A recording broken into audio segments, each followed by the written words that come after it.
Guys, Wayne here. Roma Club New York came out for the match today. I was expecting, of course, something very different. I'm absolutely shocked at the scoreline. I am shocked at the refereeing decisions.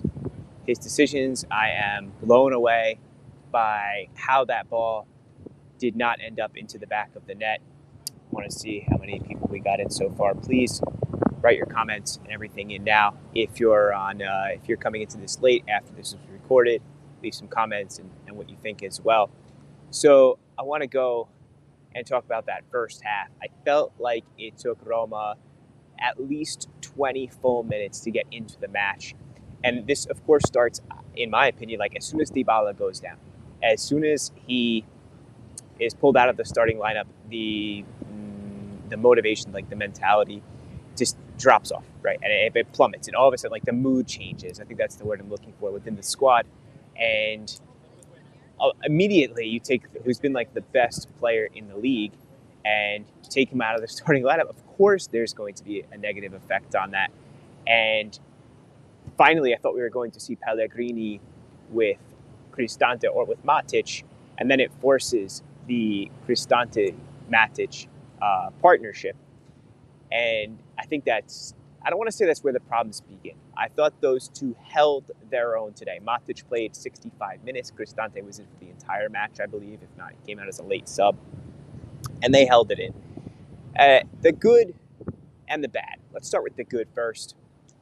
I thought Ibanez was incredible. I thought he played a fantastic match. If you look at Atalanta's XG, it's below 0.2, which is ridiculous in its own. Smalling, super calm, kept the boys in line. Mancini, he did a job. And that goal comes out of nowhere. Atalanta, no shots. We got Deer in here. I'm going to put that up. An 18-year-old center back scoring a banger in a game marred by refereeing controversy after a key Roma player gets injured. Sounds about right. Yeah. Sounds about right indeed. If I could put this all in like a chart right now, Dybala goes out. Roma is forced into a midfield, like a plan C midfield. No Vidal because he's injured. Dybala goes out, he's injured. Atalanta, no Europe. So their players have managed to stay fit. No problems there. They're playing a significantly less amount of games right now, so they're fresh. They come into this. Now they start to feel, okay, we know where Roma's weakness is. We've got Koop Miners, Derun, Ederson, arguably the best midfield, or at least neck and neck with Napoli's right now. And then you go on to the refereeing controversy. Like, if I jump ahead now towards the end of the game, and I'm going to forget Zaniolo's first, what I thought should have been a penalty kick. The second one where he's undressed by the defender and nothing. Not even a look. No VAR. Nothing. But let's go back to the first one now. Once he is pulled back there is no advantage because the defender has closed it down. He's closed down that space. Advantage is where you're in a better spot as if the foul didn't happen. Like now the field has opened up. You can see more of the pitch. He's already been limited by once he's drawn a little bit back, he's lost his momentum. The defender has closed down his angle as well as the keeper. So where's the advantage there? It's baffling. Take that down. Guys, keep the comments coming in. I'm going to pull up one of the overlays here. Let's go there for a second. As I pull that up, as we can see some of those stats, they're insane. I mean, look at the XG. Look at the total shots. It's crazy. They speak for themselves. The amount of big opportunities that Roma had, complement that with just some lackluster finishing. Let's move away from the team statistics for a minute and move on to the players themselves. I will go back to Ibanez. Smalling, thought they played a great game. Salik, he was solid. Immediately as Zalewski comes on, you can see what the team has been missing with those through balls, piercing the final third there, and Eldor almost scores. But Spinazzola, I think, should probably take a bench for the next game. He looks a little tired. And that's to be expected. Players just come back from an ACL injury. He's around 30 years old, so that's understandable. But that also means I think like it's time for Zalewski to start. It's It's his game now. We can see just the immediate impact that he has. He has the brain. He's got the skill. He's got the stamina, the speed, the trickery, the dribbling. He can carry the ball for long distances. In the midfield, though, I really did believe that they held their own, that it wasn't as much of a problem as Roma Twitter and social media might suggest, in that Matic held his own. Cristante, I thought he did a decent job. He had some bad touches, okay. Take that away. And I thought that he did a good job of like keeping momentum and keeping it in Atalanta's half. They're not a team that likes to hold possession, but at the same time, like, his passes were okay. Of course, if you get somebody like Wijnaldum, then it's a game changer, right? But that's neither here nor there at this point in time. Go up to Pellegrini. I saw Roma things on Twitter mention that Pellegrini looks a little bit lost. He's not playing the role of a midfielder, nor is he that of an attacker. So what exactly is he doing? And I think that needs to be ironed out. Like, what is Pellegrini's role? But then again, they did not practice this going into the weekend. They didn't play with, work with Pellegrini up as the forward again. They started to transition to him more into a midfield role.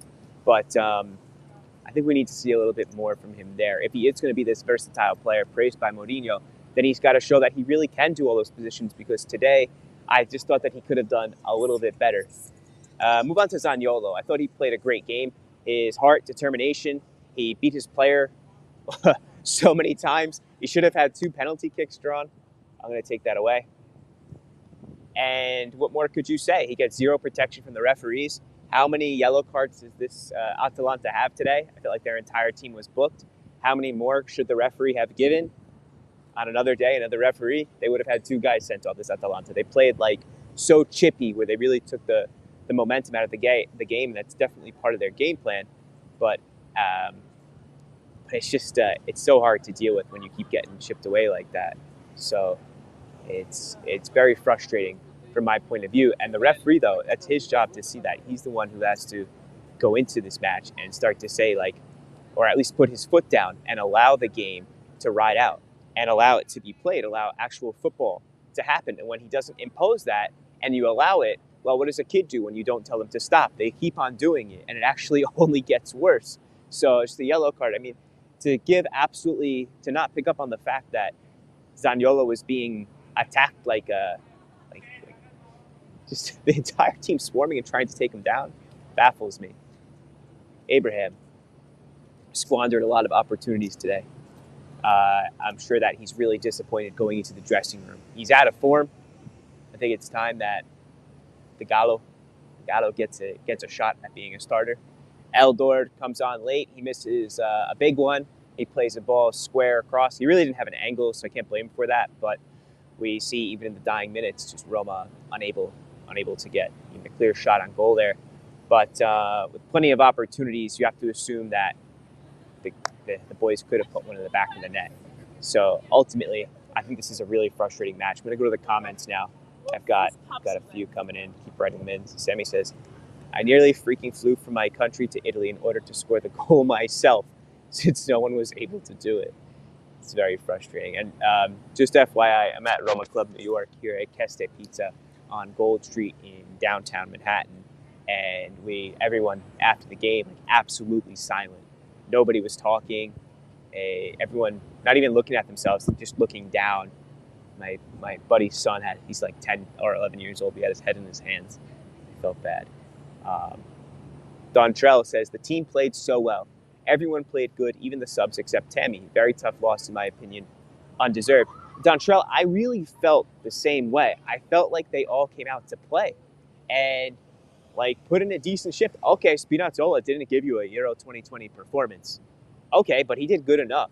And I just don't want to see the players thrown under the bus because it was there. And just couldn't get the darn goal. Deer says, we are first on the XG table and 3.5 goals ahead of second place Inter. Source Understat. Thanks for that, Deer. So I think, what do you do now? Do you go back to training and work on this stuff? I don't know.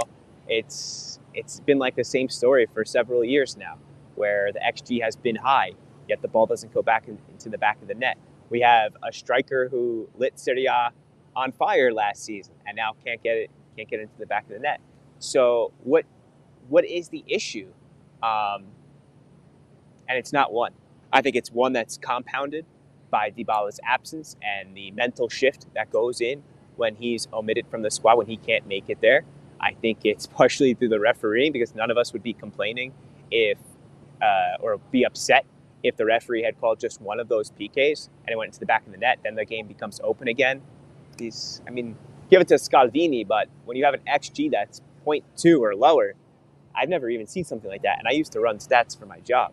So can't finish for some reason. Yeah, that's the truth.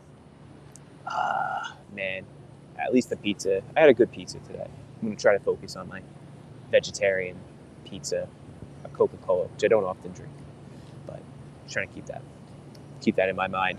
I want to go back to that one more time. I want to go through these. Actually, I'm going to move my camera over so I can see that because my holder's in the way.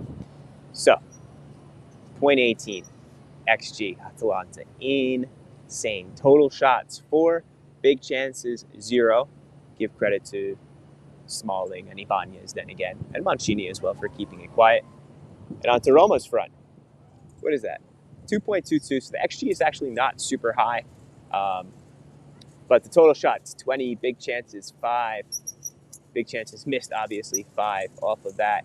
Passes were great, 387, and you're maintaining an 84% pass accuracy.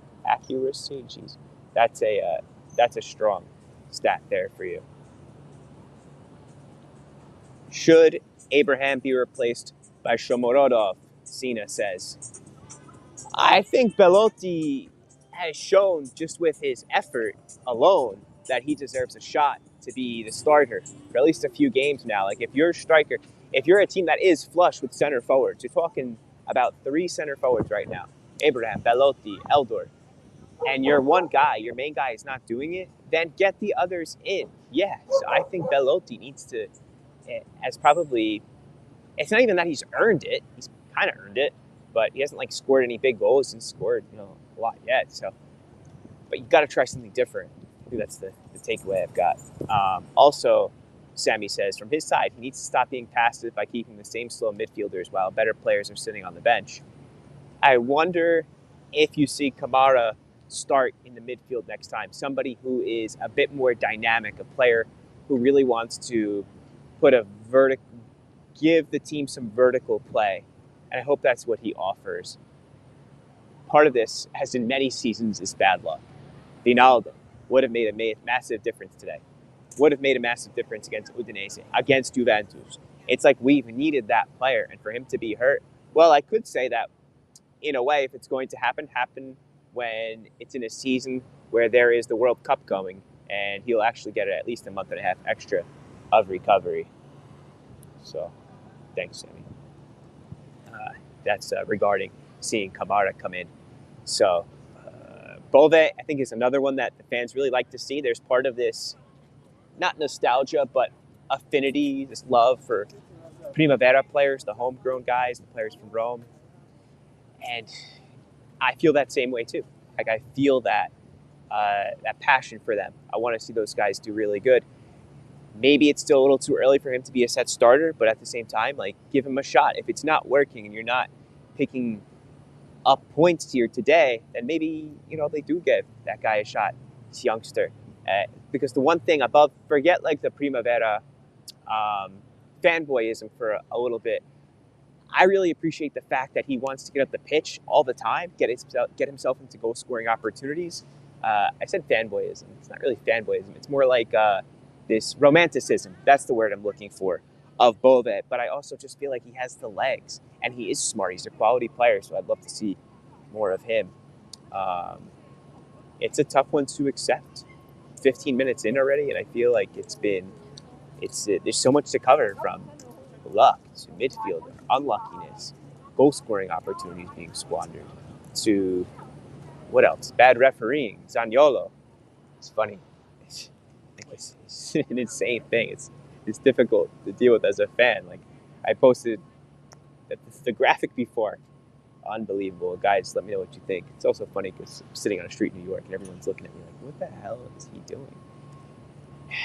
Anyway, I'll give it one more minute up until 15 and a half.